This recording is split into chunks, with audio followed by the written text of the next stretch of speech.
Salut les amis, c'est Ludo, j'espère que vous allez bien. On se retrouve aujourd'hui pour une nouvelle vidéo. Il va s'agir d'un update lecture.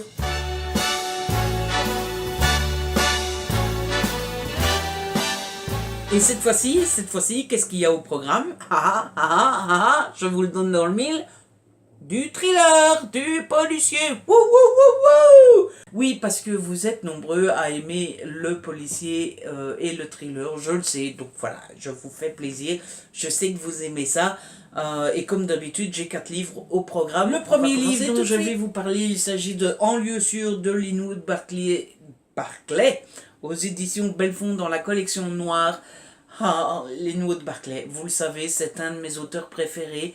Il est dans le trio de tête avec Harlan Coben et Dan Brown.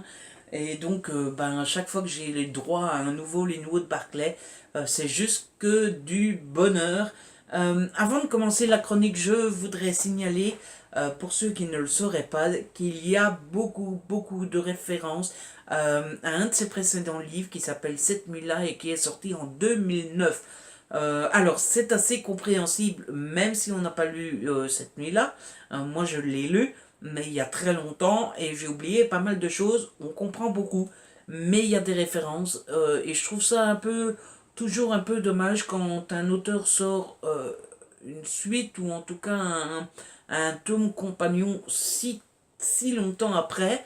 Et surtout, je trouve que c'est dommage quand c'est pas indiqué, que ce soit par l'auteur, par la maison d'édition, que sais-je encore, parce qu'on commence et on se dit mais qu'est-ce qu'il raconte. Il faut quand même un petit moment avant que ça remonte et qu'on se dise ah oui d'accord, celle-là elle était déjà là. Donc voilà, vous êtes prévenus. Personne ne vous prévient, mais Lulu est là. Lulu est là pour vous. Sinon, Linwood Barclay, c'est toujours un style qui marche toujours autant. Moi ces auteurs, ça marche toujours directement avec moi, même si j'ai trouvé, je ne sais pas si je suis le seul, et si vous l'avez lu, dites-moi, j'ai trouvé celui-ci plus long et plus en longueur, c'est-à-dire que Linwood Barclay en général a des chapitres assez courts, enfin directement dans l'action, un peu comme Harlan Coben. Ici, j'ai trouvé les chapitres plus longs, plus travaillés, j'ai trouvé la mise en place de la chose plus longue aussi. J'ai trouvé que, je sais pas, l'auteur prenait le temps, plus le temps que d'habitude, et ça m'a un petit peu interloqué. Alors j'ai aimé parce que ça reste un de mes auteurs préférés, mais du coup quand on est habitué à son style, ça peut changer, ça peut étonner. Donc pour moi c'est pas un mauvais point. Au contraire, j'ai passé un bon moment avec ce roman et c'est toujours aussi efficace, je vous l'ai dit. Ce qui est efficace aussi, c'est l'histoire en général. Alors, pour vous donner une idée, quand on commence cette histoire, on se retrouve avec une jeune fille et son amoureux dans une maison et il y a un coup de feu. Et qu'est-ce qui s'est passé? On n'en sait rien. Tout ce qu'on sait, c'est qu'il y a eu ce fameux coup de feu et qu'il y a un disparu. Voilà. Alors, rien de révolutionnaire, rien d'extraordinaire, mais avouez quand même que c'est vachement efficace. Il va donc y avoir ce soir-là, c'est de là que tout va démarrer, on ne sait pas du tout ce qui se passe, c'est mystère et boule de gomme. Et comme toujours dans ce genre de roman, on va en apprendre petit à petit. J'ai beaucoup aimé les personnages de ce roman, notamment Terry, la jeune fille qui est typiquement la jeune fille qui n'écoute pas beaucoup parce qu'on lui dit tu ne dois pas faire ça, elle va le faire, évidemment. Donc on lui interdit de sortir et elle va sortir pour rencontrer, pour aller voir son petit ami. Et son petit ami va lui dire, oh, allez viens on fait ça. Elle sait très bien qu'on ne peut pas normalement faire ça, mais elle va le faire quand même parce qu'elle sait que ça va faire chier ses parents, évidemment.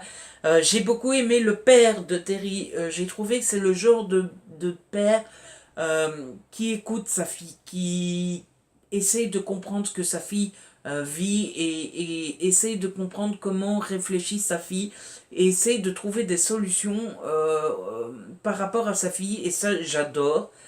Par contre sa mère Cynthia, qui est Boulet, mais quel est Boulet, C'est pas possible d'être mère comme ça. Enfin, elle comprend rien à sa fille, mais alors strictement rien. Alors évidemment, elle a son passé, évidemment, il y a des choses qui la travaillent et qui lui font peur, mais quand même, quoi, il faut un minimum comprendre sa fille et écouter sa fille. Et puis il y a beaucoup de méchants dans ce roman. D'un côté, en fait, les méchants sont divisés en deux. Il y a d'un côté un couple assez mystérieux qui cherche quelque chose et qui n'hésite pas à buter tout le monde pour avoir ce quelque chose. Mais on n'en sait rien sur ce couple. On ne sait pas d'où ils viennent, on ne sait pas qui c'est, on ne sait pas ce qu'ils cherchent. Du coup, c'est beaucoup mystérieux. Euh, et de l'autre, on a Vince, qui est un personnage récurrent et qu'on connaît déjà. Et ce Vince-là, il gère un groupe de malfaiteurs, de méchants, qui trempent... dans quoi est-ce qu'ils trempent Dans tout, en fait. Ils font de tout. Et donc, vous vous doutez bien qu'avec toute cette brochette de méchants, il se passe quand même pas mal de choses. Surtout dans le dernier quart, où tout le monde commence à se réunir et où les choses commencent à devenir brûlantes et chaudes. Et poum, hein, poum poum, comme ça. Hein. Franchement, c'est excellent. Enfin, moi, je suis jamais très objectif une fois qu'il s'agit d'Arlan Coben, Linwood Barclay, tout ça. Donc, je vous le conseille fortement, comme tous les Linwood Barclay. Vive Linwood Barclay, je vous le dis. Il boit à la bouteille. Oh. Du coca en plus. Oh. Comme s'il n'était pas déjà assez gros comme ça. Ensuite, j'ai lu Les aventures de Sherlock Holmes de Brittany Cavallero aux éditions Pocket Jeunesse. Non, je ne vous ai pas menti, c'est du policier. Jeunesse, mais policier quand même. Ce livre me tentait énormément, mais alors de chez énormément, depuis sa sortie, et je l'ai trouvé au bonheur, aux joies, au pêle-mêle. Je vous ai déjà parlé plusieurs fois du pêle-mêle. Et je l'ai trouvé au pêle-mêle pour pas grand chose, pour 5,50 € à la place de 15,90 €. Ça vaut largement la peine. Euh, et j'ai beaucoup aimé ce roman. Alors c'est un policier qui se passe en Angleterre et je trouve que ce roman a cette petite ambiance anglaise, très, finalement, quand même très reconnaissante. Un peu comme les Nordiques, je trouve que les romans anglais comme ça a une ambiance un petit peu... Je trouve qu'il a un petit peu l'ambiance des Robert Galbraith, mais en jeunesse. C'est très dur à expliquer et à retranscrire comme ambiance, mais ceux qui en ont déjà lu voient sûrement de quoi je parle. Et moi, c'est une ambiance que j'aime beaucoup. Côté personnage dans ce roman, j'ai eu un peu plus de mal. Alors, j'ai pas du tout aimé Sherlock Holmes, ce qui est quand même un peu con, et c'est quand même le con, puisque c'est quand même le personnage principal. Mais j'ai pas aimé la façon dont elle est distante, froide, elle fait sa maline, enfin, c'est une vraie péteuse, excusez-moi de le dire, mais elle pète plus haut que son cul, et moi, ça m'énerve beaucoup. C'est finalement ce qui m'aura le plus dérangé dans ma lecture et ce qui m'empêche de donner un coup de cœur à ce roman. Et puis de l'autre côté, on a Watson. C'est James hein, dans celui-ci. Jamie Watson. Qui est beaucoup plus chaleureux, qui est cool, qui est relax et que j'ai beaucoup aimé. Mais là, on nous le présente un peu comme un imbécile qui comprend pas tout, un benet. Donc, côté personnage dans ce roman, ça m'a beaucoup dérangé. J'ai pas vraiment beaucoup aimé les personnages. Par contre, ce que j'ai beaucoup aimé, c'est l'enquête qui est bien fournie, qui a du poids quand même, parce que parfois dans la jeunesse, il y a pas, il manque de fond ou de poids ou de consistance. Ici, il y en a beaucoup, il y a pas mal de rebondissements, il se passe pas mal de choses. Et puis, pour une fois, dans un policier, on n'a pas l'abruti de policier qui ne comprend rien, n'a rien. Quoique, si quand même, mais il se raisonne assez rapidement et décide de faire confiance à Holmes et Watson, et pour une fois, je ne l'ai trouvé pas si con que ça. Voilà. J'ai trouvé qu'il avait une limite dans sa connerie. Ce qui n'est pas toujours le cas dans les policiers. Mais donc voilà, pour cette question de personnage, je me dis que c'est peut-être fidèle aux personnages originaux de Monsieur Conan. J'ai jamais réussi à le dire. Conan Doyle. Et donc voilà, je me dis, je râle peut-être sans savoir, et finalement je me dis c'est peut-être fidèle à l'original, mais comme je connais pas l'original, j'en sais rien. Tout ce que je sais, c'est que ça m'a pas mal déçu dans ma lecture, tout ce côté-là. Mais j'ai quand même beaucoup aimé. Et j'ai vraiment hâte de pouvoir lire le tome 2 que j'ai déjà commandé et qui m'attend dans mon salon. Ensuite, j'ai lu Code 93 d'Olivier Norek aux éditions Pocket. Alors, ce roman me donnait très envie. Depuis très longtemps, j'en entendais que du bien. Tout le monde en parlait, tout le monde le vénérait presque. Et donc, en mars dernier, à la foire du livre, je l'avais acheté. Ben, je suis obligée de me rallier à la vie générale, de me rallier à tout le monde. Ce roman, c'est juste de la bombe totale. C'est impossible de ne pas aimer. Alors déjà, le style d'écriture, je l'ai beaucoup aimé. Je la trouve très efficace, très punchy, très addictif. Une fois qu'on commence ce roman, c'est impossible de le lâcher. On est trop bien dedans. Et la dernière fois que ça m'a fait cet effet-là, c'était avec... j'oublie... Barbara Abel. C'est-à-dire que je l'ai commencé un soir, alors que c'était pas forcément prévu, et j'ai plus jamais su le lâcher. Il y a un rythme de dingue, les amis, il se passe toujours quelque chose. Et puis le secret, les amis auteurs, le secret pour les policiers, pour qu'ils soient efficaces, c'est les chapitres courts. Faites-nous des chapitres courts, c'est le plus efficace, c'est ce qui amène du rythme, c'est ce qui nous fait qu'on ne peut pas le lâcher, c'est ce qui fait qu'on y va dès qu'on a 5 minutes de libre. Faites-nous des chapitres courts, ça marche du tonnerre. Ce que j'ai aussi beaucoup aimé dans ce Olivier Norek, ce sont les personnages, la façon de parler des personnages d'abord. Je trouve que Olivier Norek arrive à nous retransmettre ce côté brut des flics, ce côté bon, on est entre flics, quoi. On n'a pas des discussions de filles ou de femmes, etc. Et il faut bien se l'avouer, en général, dans les policiers, c'est assez romancé, donc c'est assez poli. Ici, les policiers n'hésitent pas à sortir deux, trois petites injures, de parler franc, de parler brut. Et ça, j'ai beaucoup aimé parce que je trouve que ça fait beaucoup plus vrai. Ce que j'ai beaucoup aimé aussi, c'est le personnage principal, Victor Coste. J'ai beaucoup aimé sa façon d'être, son caractère, et puis j'ai beaucoup aimé sa loyauté envers son équipe. Il est prêt à tout pour protéger son équipe, et ça, je trouve ça très cool. Ce que j'ai beaucoup aimé aussi, c'est son passé. Enfin, c'est pas que j'ai aimé pour lui, parce que pauvre Victor Coste, pardon, mais je trouve son passé trop triste, et on ne peut que qu'être avec lui et trouver ça triste pour lui. Moi, franchement, j'étais là, oh non, le pauvre, dit. Voilà, le seul petit défaut pour moi de ce roman, c'est le reste de l'équipe de Victor Coste. Je trouve que Olivier Norek n'a pas été assez profond dans ses personnages et ne sont pas assez approfondis. Et il y a un moment où on commence à approfondir, et là l'auteur nous trouve l'excuse d'arrêter la discussion. J'étais très frustré sur ce point-là. Maintenant, ce n'est qu'un premier tome, il y en a encore deux, donc je suppose que l'auteur, je suppose plus puisque l'auteur me l'a confirmé sur Twitter, mais l'auteur va approfondir tout ça dans les deux autres tomes. Donc c'est mon nouveau thriller préféré du moment, et je ne peux que vous le conseiller. Franchement, si vous ne l'avez pas encore testé, allez-y, c'est du très bon, et moi j'ai passé un excellent moment.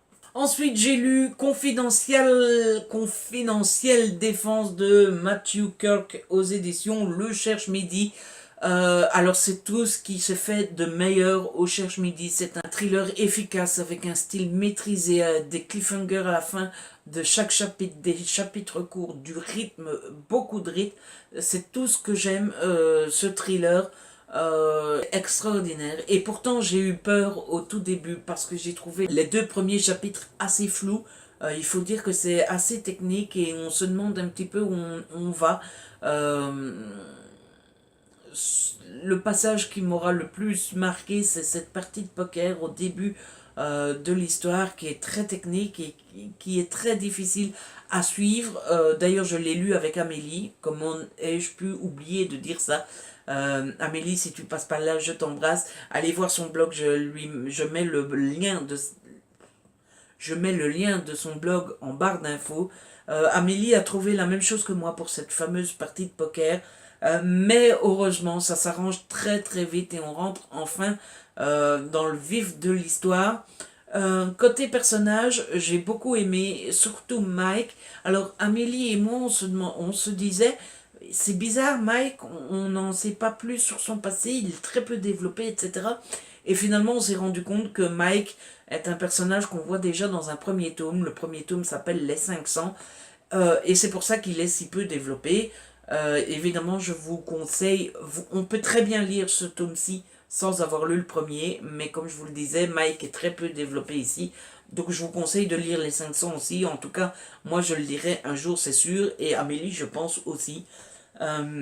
Donc ce petit côté-là était dommage, mais ce que j'ai beaucoup aimé chez Mike, c'est son courage, et surtout, sa loyauté sans borne envers ses amis et sa famille. Surtout que sa famille ne le mérite pas beaucoup, puisque dans sa famille, on a d'un côté Jack, qui est son frère, et qui est le genre de petit con qui profite de vous tout le temps, sans arrêt. Et quand vous le remarquez et que vous lui faites la remarque, c'est le genre à essayer de vous entourlouper en jouant sur vos sentiments. Je déteste ce genre de personne et j'avais juste envie de le tabasser, Jack. Et puis il y a la belle famille de Mike qui se comporte vraiment comme des cons aussi, mais bon, en même temps, elle est pas très recommandable non plus, cette belle famille. Donc voilà, elle a eu beaucoup de courage. Pour le côté technique, puisque c'est quand même Mike qui va essayer de voler quelque chose à la Banque fédérale de New York. Qui dit Banque fédérale de New York dit bourse, dit argent, dit économie, donc dit risque que ça soit difficile à lire. C'est pas du tout le cas. L'auteur arrive à nous en parler assez facilement avec des mots simples et compréhensifs de tous. La fin est juste extrêmement bien faite et réussie. Enfin voilà, ce thriller est juste merveilleux et m'a fait passer un moment génialissime.